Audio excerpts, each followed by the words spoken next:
Good morning, everybody. Video 44 coming at you another video, fresh out of bed. Game day. Lakers play tonight, second preseason game. We played the Phoenix Suns, I believe, in Palm Desert once again. Got that right this time, and yeah, looking forward to it. I just took a look at the Phoenix Suns depth chart. The game's at 6:30 Pacific time, 9:30 Eastern, by the way, and you know, they have a few new pieces that need to be considered. Tyus Jones comes to mind right away. Point guard they got from the Washington Wizards. Somebody that we were rumored to be interested in at one point. He signed with the Suns and gives them a legitimate point guard this year. They picked up some pretty serious rookies as well. Bridges is a guy that we need to pay attention to. I think he'll probably get some real minutes with this team at some point. I think he was a 4-year rookie, somebody I did a little homework on. I think he went to Baylor, maybe?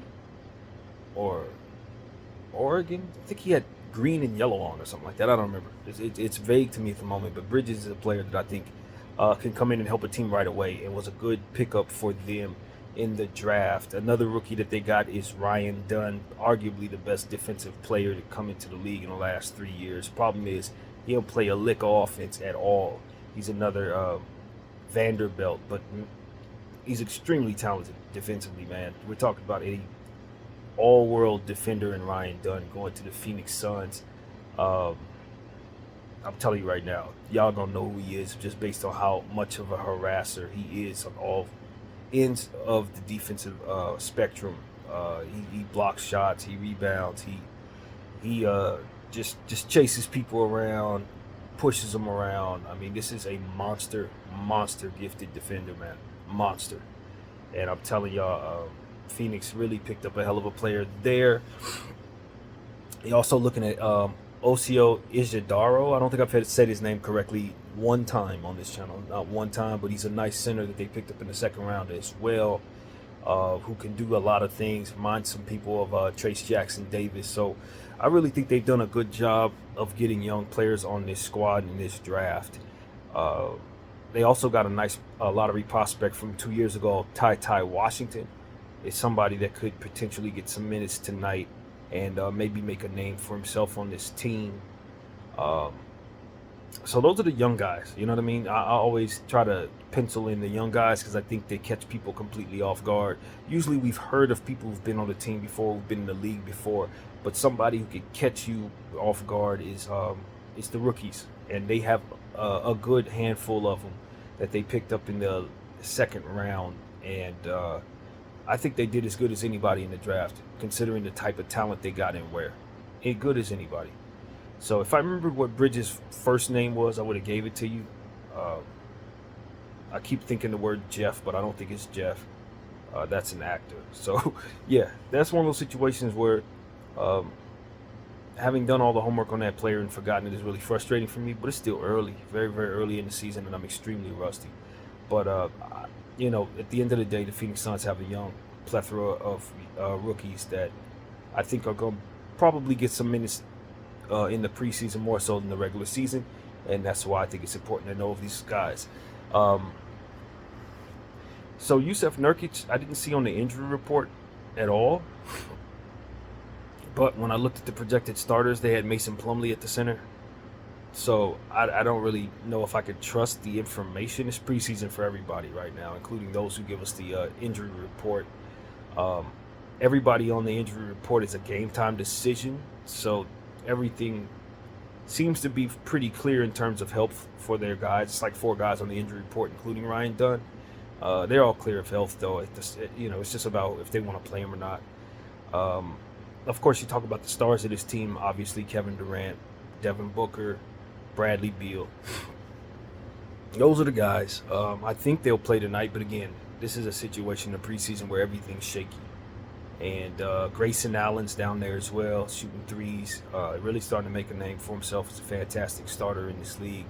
I don't know if he's starting with this team, but that's just where he's slotted, in my opinion. If he were anywhere else in the league, pretty much, he could play starters minutes for certain. It's a pretty good team, man. they lost a few guys. Eric Gordon's not on the squad anymore. Um, he's with the Philadelphia 76ers, so that slots up another shooting guard opportunity for a guy like Grayson Allen. Um, Josh Okogie, I think he's still there. Defensive player as well, rebounder.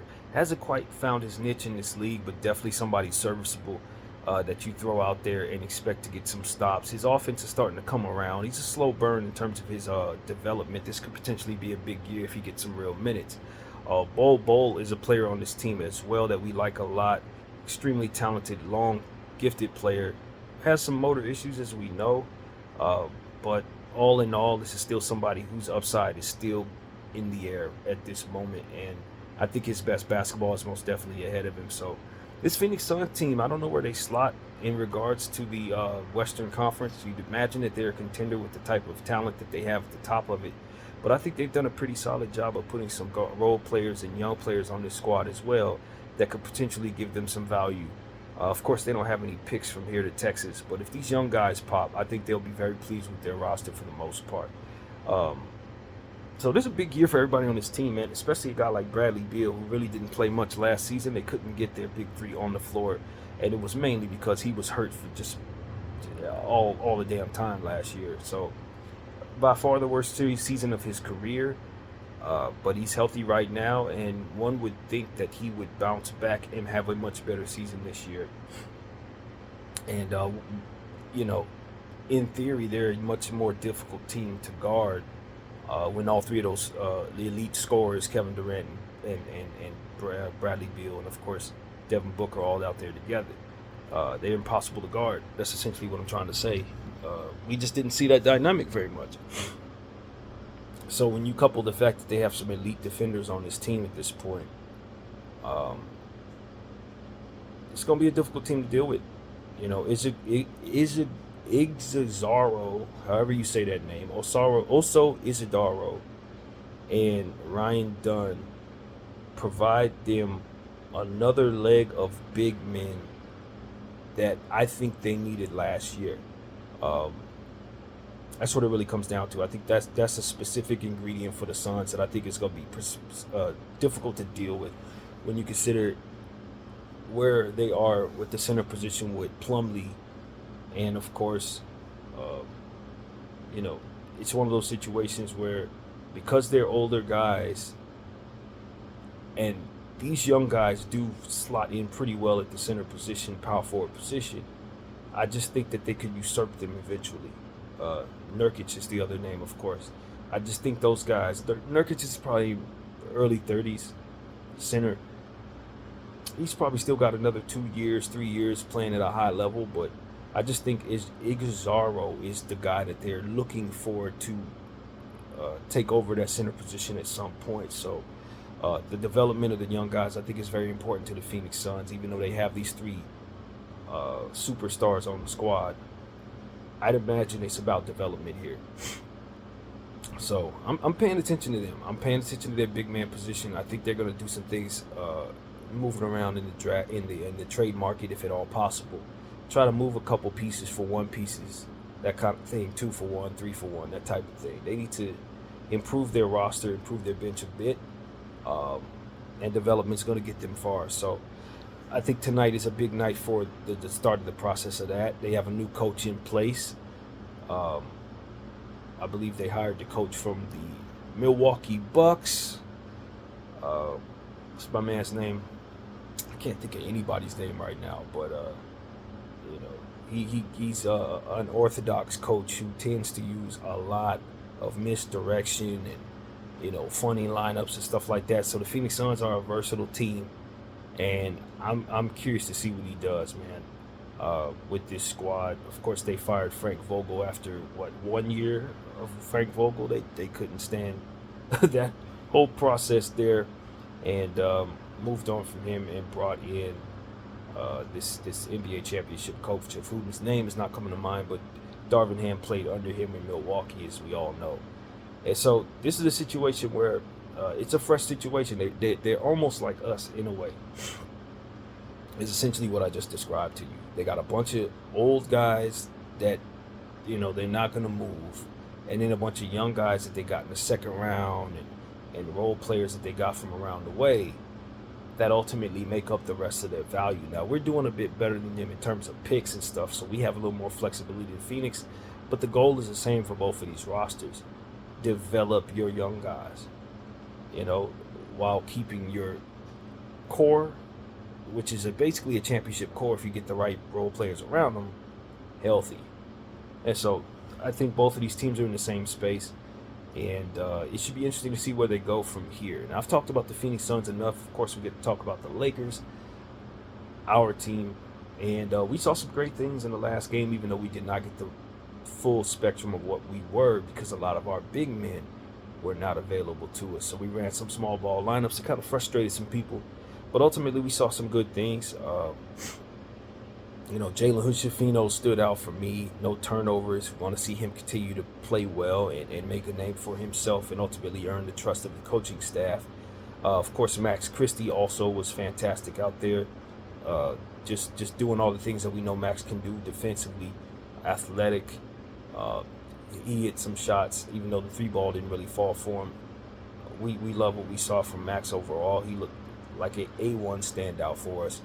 Of course, we saw our rookie, Dalton Connect, hits about 7 field goals out there.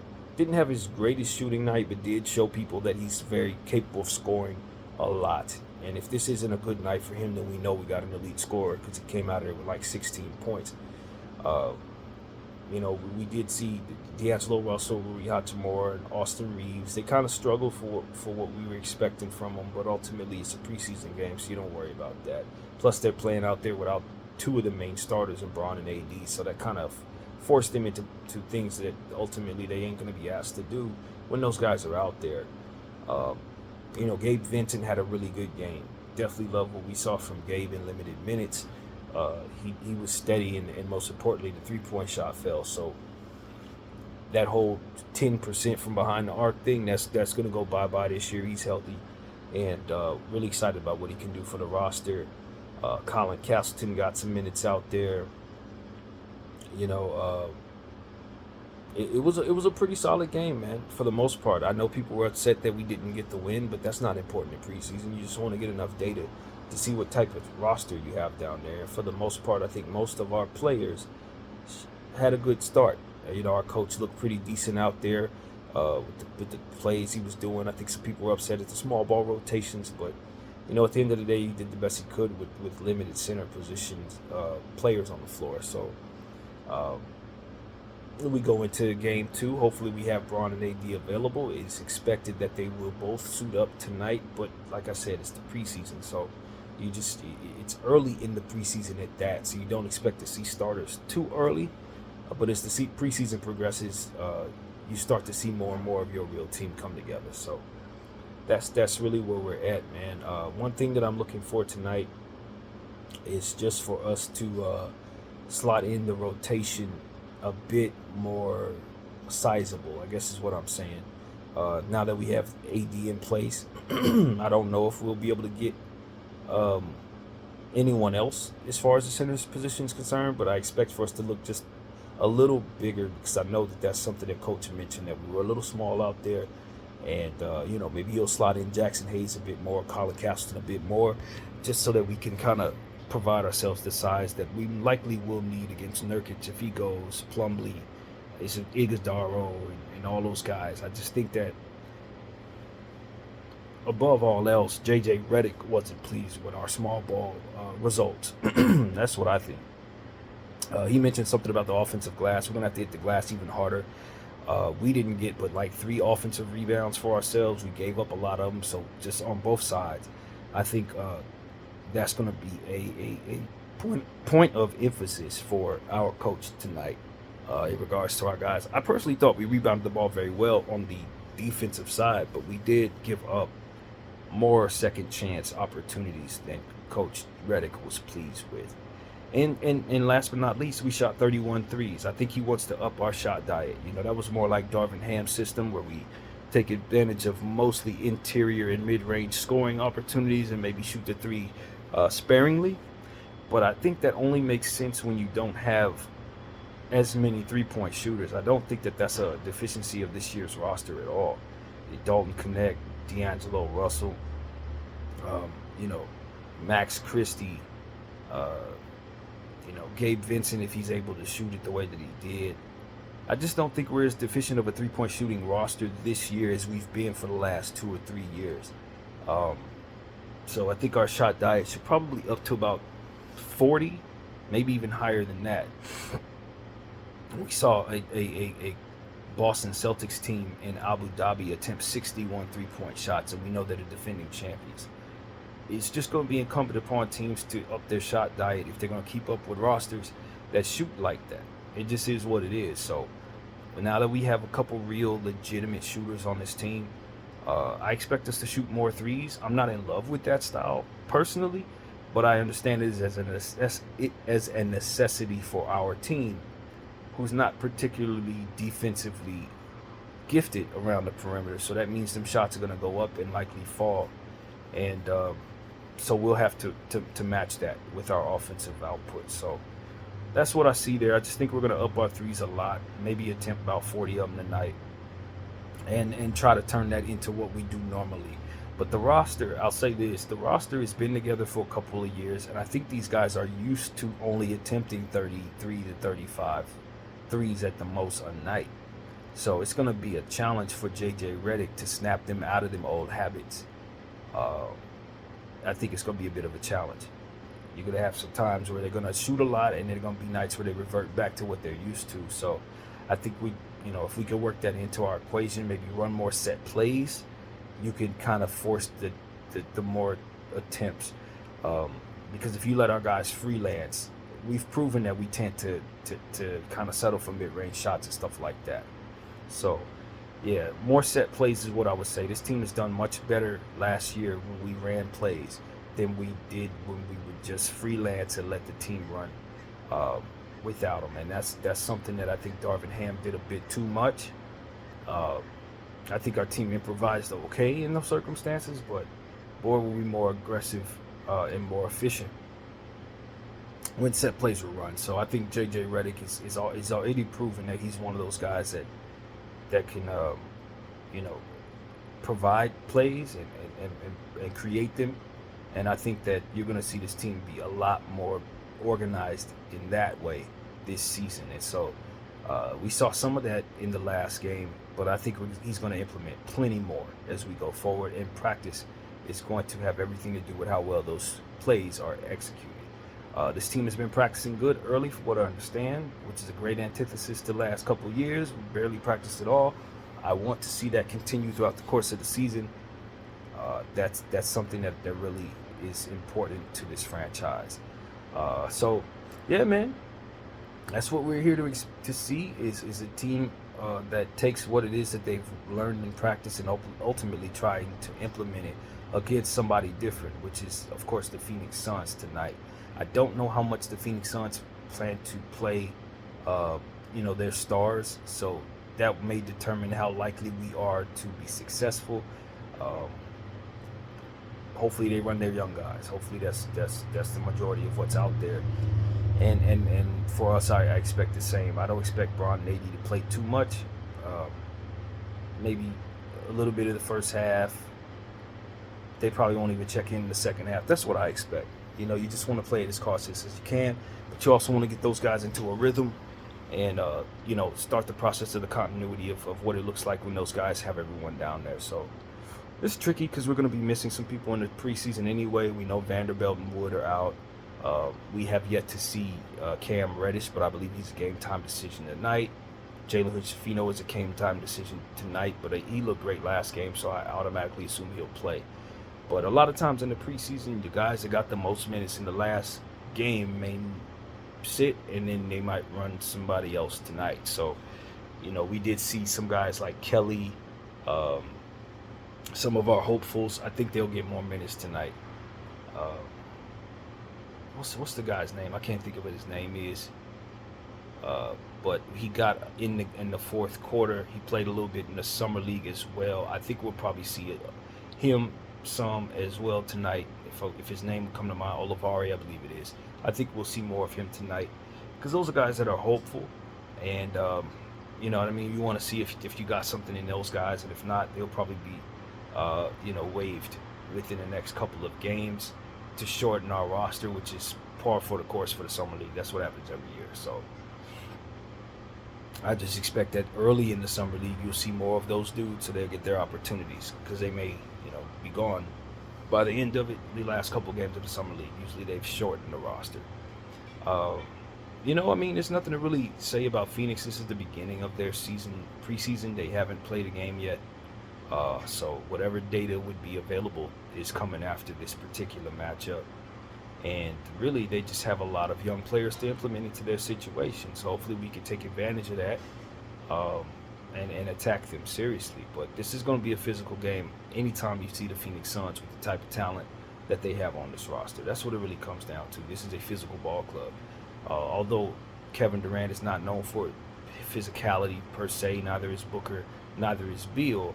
It's the other guys that provide a certain level of strength and physicality that I think you're going to have to deal with. And so that's kind of what my mind's eye tells me. You're talking about guys like Grayson Allen, as we said, the young guys in Dunn and Ishgadaro. You talk about Nurkic, Plumlee,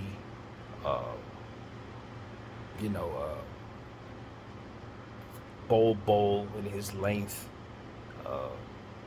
They just have a very, very strong set of others that are out there to kind of rough you up, to be completely honest with you. So I don't know if it translates to that in real life, but in my mind's eye, when I look at each one of these players, that's kind of what I see there. That is what I see there. So bunch of offensive stars and then defensive role players. It should make for an interesting dynamic once they get it together, especially with the coach that they have. It's gonna be pretty hard to beat that team when they finally get themselves completely together. So yeah, man, the spectrum of how wide you would expect Phoenix's outlook to be, they could be anywhere from a lottery team to the best team in the West. I think their outlook is as vast as anybody in the Western Conference. You just don't know what they're putting together. Because if you remove one of those stars, you see how they look last year. They were pretty damn average. You put all three of them on the floor, and they all got it clicking at the same time. They're damn near impossible to beat. And when you consider the physicality of the young players that they have and the size of a guy like Nurkic, the Grayson Allen, his ability to play both sides of the floor and get hot from behind the arc, you just don't really know. You really honestly have no idea.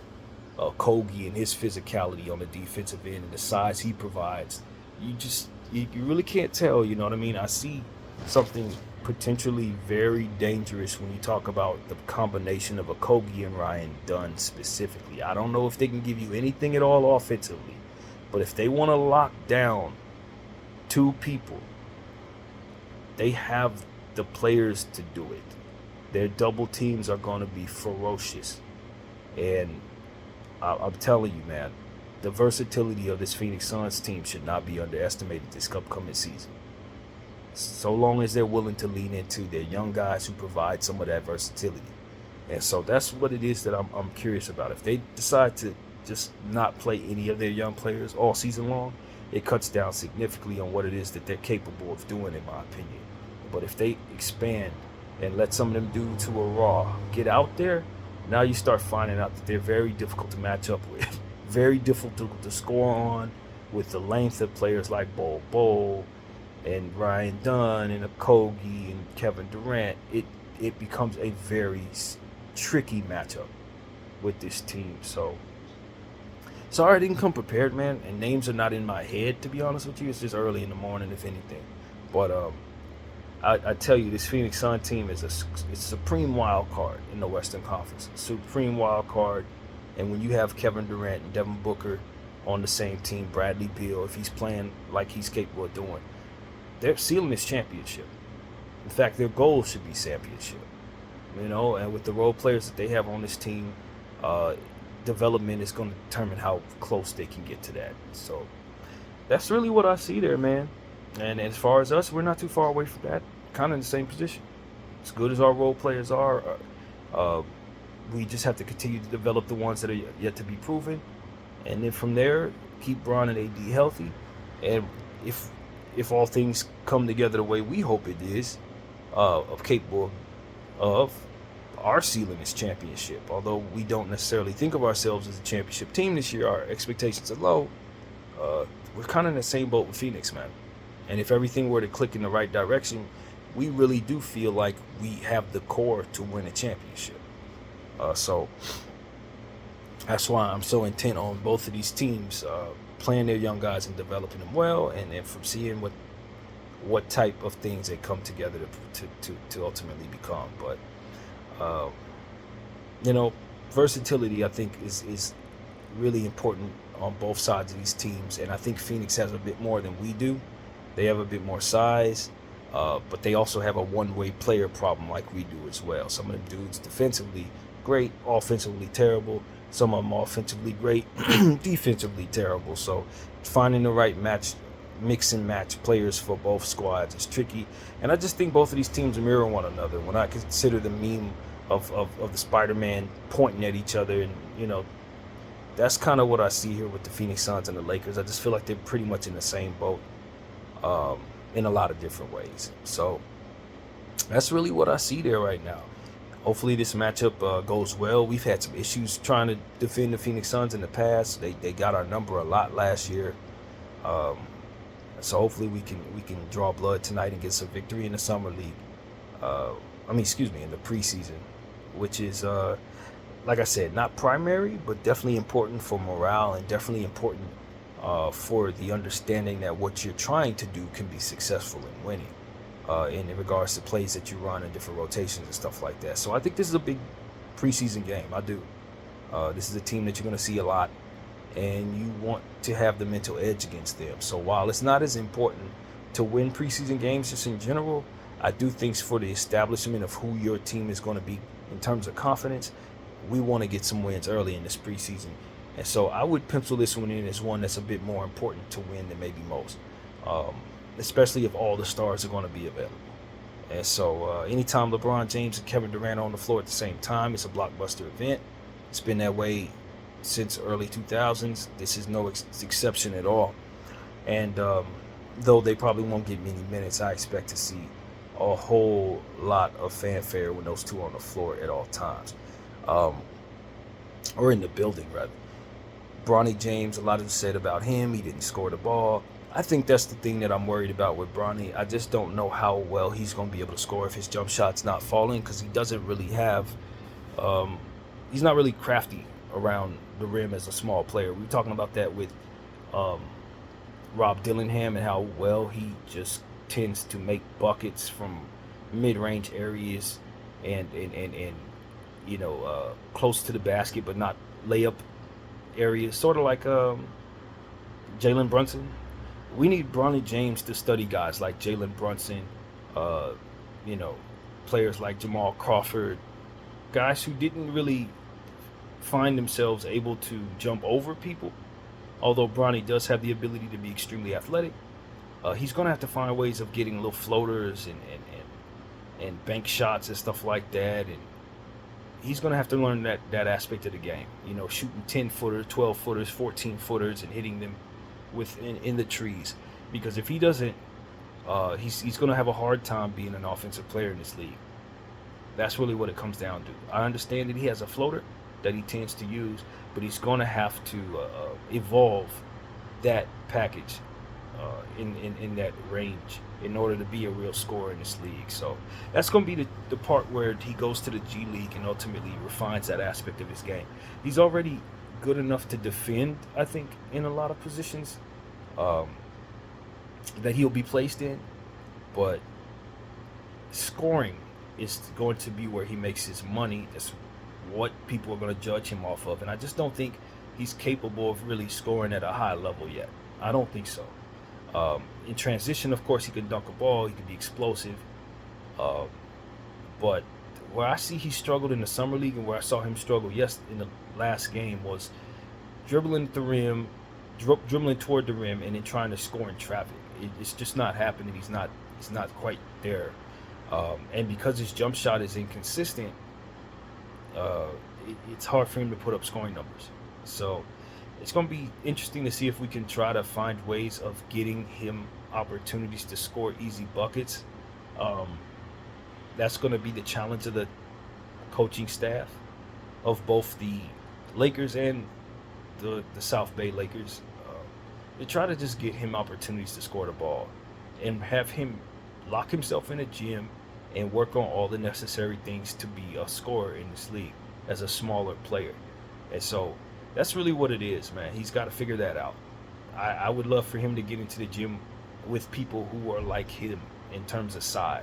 That's why I want a guy like Gabe Vincent to kind of take him under his wing as well and kind of show him how he gets scoring opportunities going. Show him how he works out in terms of getting shots up and stuff like that. Because it's going to be incumbent upon him to play bigger than he is. And guys are getting it done. There are people in this league who've made huge careers off of being his size or even smaller in some cases. Those are the people I want him to know and work out with. You know, I know this is going to sound strange, but people like Muggsy Bogues, you know what I mean?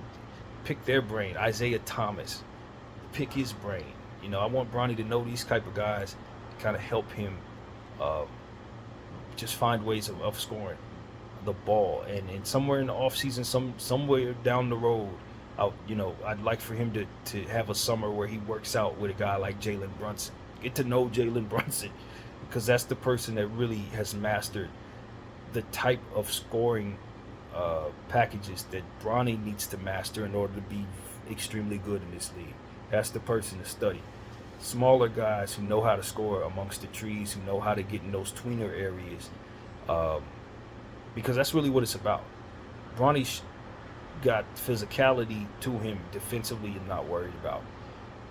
There are going to be some limitations to his height, and that's what separates him from most of the players in this league. So the little guys know how to score floaters and stuff like that, and that's what he's got to figure out. So yeah, man, that's what it is, man. But I love the fact that he had 3 blocks, led the team in blocks. I want him to take on more point guard duties. That also opens up things for him offensively if people think he's going to be a playmaking threat. So that's going to be something that I think is important for him to work into his equation as well. So yeah, man, that's what it is. Of course, Dalton Connect. You know, we had 5 turnovers in the last game. Wasn't thrilled with that. I want him to work in opportunities to score even more, though. I think, like I said in a previous video, he could roll out of bed and get 20. I think that it's going to be opportunities for him to do that. I know he's not starting. I think it would help if he were in that regard, but off the bench, I want him to be one of the leading scorers in the league off the bench, out the gate. I'm tasking him because I know exactly what type of offensive talent he is. He ain't normal in that way. He's not a role player in that way. He could be potentially an all-star scorer in this league. So, when we talk about us having a short 3-point shot diet, he needs to be the guy that's taking 6 and 7 threes a night. I kid you not. He's an elite shooter, in my opinion. Maybe with him and D'Angelo Russell, those are the 2 most gifted 3-point shooters I think we have. And, the way Taurean Prince shot the corner 3 last year, I think he's going to be in those positions a lot this season as well. I need him taking threes. I need him shooting threes. I need him shooting in the paint. I need him shooting his mid-range shot. I want Dalton Connect to attempt nothing less than 12 shots a game. I really do. I think we're better for it. I think the entire team will be better for it. Score a lot for him. And so that's what I would tell him, man. And if he does that, he'll be leaning into his strengths, and ultimately the team. I think we'll have so many more opportunities for other players who do not score as much to kind of have pressure off of them from having to. That's what it really comes down to. And we got some guys that are not great at scoring, so he was the right ingredient for last year's roster. We wish we would have had him then, but we got him now. So let's use Dalton Connect. Let's try to get him the Rookie of the Year. Seriously, get him all the opportunities in the world to score, JJ, and I think from there you'll see more wins accredited to your name. So that's really what it comes down to. If we're going to shoot more threes, we got to have the right people shooting them. That's what it really comes down to. And so I think Dalton will definitely be a massive to-do in regards to that. He's going to have to shoot more. So, yeah, man, that's really where I'm at with it.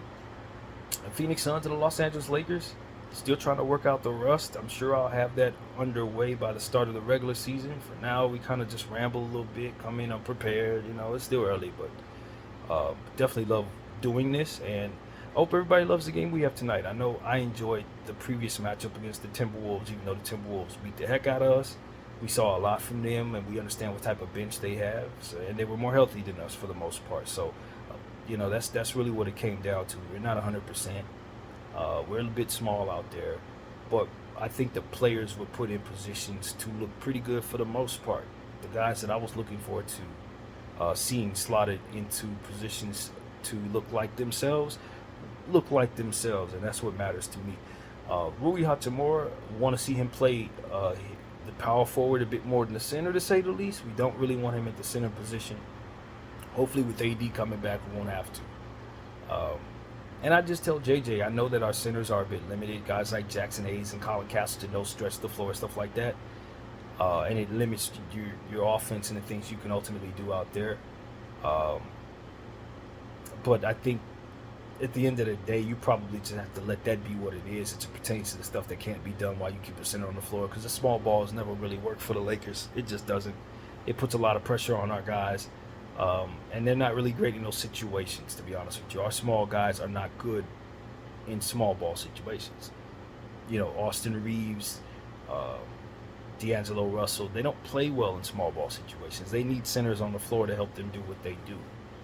So that's kind of what we learned last year, and I'm sure JJ's learning that in real time. So yeah, man, it's gonna be good to see. Hopefully, guys continue on the trajectory they were on.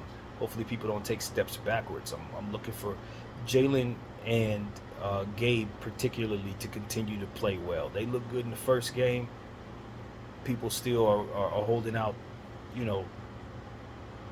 the jury's still out on whether or not people really believe in these guys. I hope they have a really good preseason each and every game, man.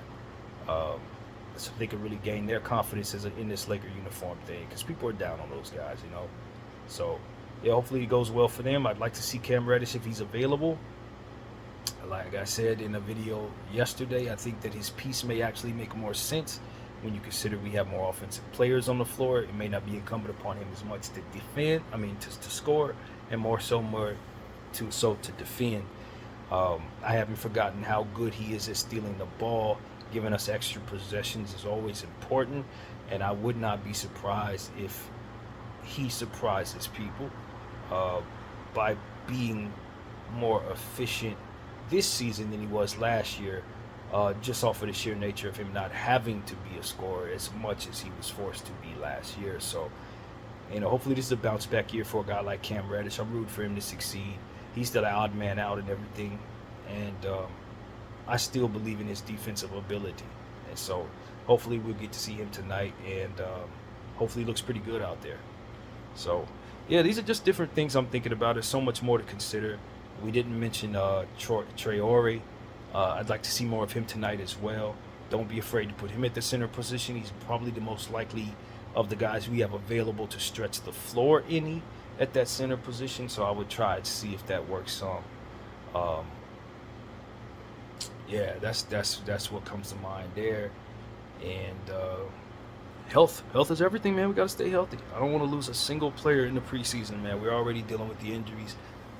I don't want to put too much pressure on guys to play careful and not be themselves, but walking out of these games healthy is the most important thing in the preseason. So let's do that, and that's pretty much what I have to say, man. As I said, the game starts at 6:30 for all of us in the western areas, in 6:30 Eastern, and let's beat one of our rivals. We don't like the Suns at all. We definitely understand that they're going to have a target on us. So let's do what we got to do in the preseason to draw first blood. That's pretty much what I got to say. My name is BDF44. I thank y'all for watching. I'm out.